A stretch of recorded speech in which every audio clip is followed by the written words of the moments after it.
The atmospheric opalescence woke me up at dawn. I sat down on the bed, looked at the window, and scrubbed my eyes with the hand that grabbed the encrypted note. I left the envelope on the pillow and stretched the bones. I lay down again and saw the envelope, took out the note and read it. In the morning, with hangover symptoms, hunger, and no keen to wake up, I still didn't understand that crowded letters.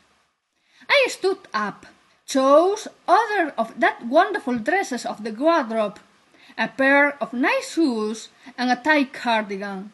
I went out with the paper on my hand, without having breakfast or knowing where to go. I hoped to find some of the women of the night before. They looked like the kind of people you can ask for help. I walked to the port. The supply and demand racket focused the attention beside the sea. The sardines bar was empty. "Good morning," the waiter greeted from a hidden place. "Good morning," I replied. "The bar is still closed," he said. "Oh, fine," I said, not doing anything yet. "Are you looking for someone?" he asked, seeing me indecisive. "No, well, yes, the other night women," I finally said. "The yesterday ones. Lydia has a boutique on the ship's street. Carmela has a bakery on the slope. And the others work. Well, maybe this is enough for you." He stopped the explanation, thinking I was getting bored. "Yes, sure, thank you very much," I said. "Anything else?" he asked with patience, seeing me lost. No, it's fine. Thank you very much," I said, leaving the bar uncomfortable for my clumsiness. Actually, the fact was that I have no idea where the streets he had mentioned were. But in the way to the port I remembered that from the distance the town didn't seem so big I couldn't find a boutique or a bakery. I walked across the chance to fall and shouts of sell, and good boxes full of fresh fish going to the town. At the end of the promenade was the first street I stepped on the day of my arrival. It was a slope. I searched the name in a plate, but there wasn't any. It had no name, but it was a slope, and that day smelled of bread. There weren't too much houses. I took spirits and walked up, looking to both sides, not to miss the potential bakers.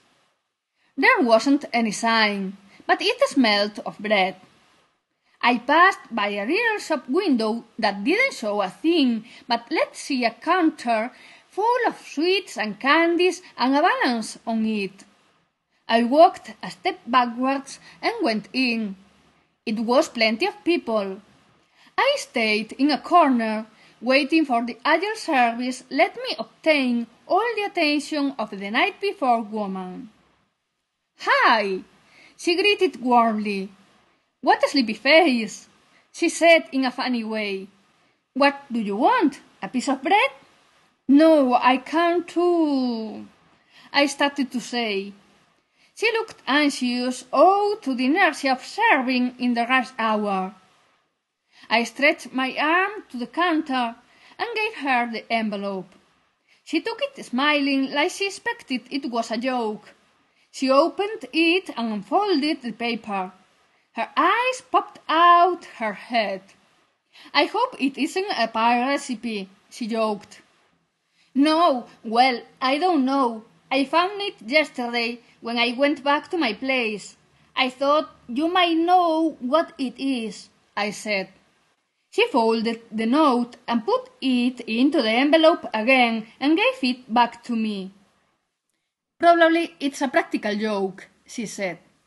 "Or a love letter." A girl, red as a beetroot that came from the back room with a tray full of milk buns, said. "Of course, dear. The woman I knew said with kindness. It may be, the girl answered, offended. Let me see it. I obeyed because she seemed to know what she was saying. She took the paper out and her eyes popped out of her head too. Well, Carmela, the girl said, you may be right. It didn't seem very romantic. Carmela looked at the note again over the girl's shoulder. My grandmother is always telling that when my grandfather was courting her, had to write letters codified in case their parents read them. Carmela said. I have heard the same too, the girl corroborated with conviction.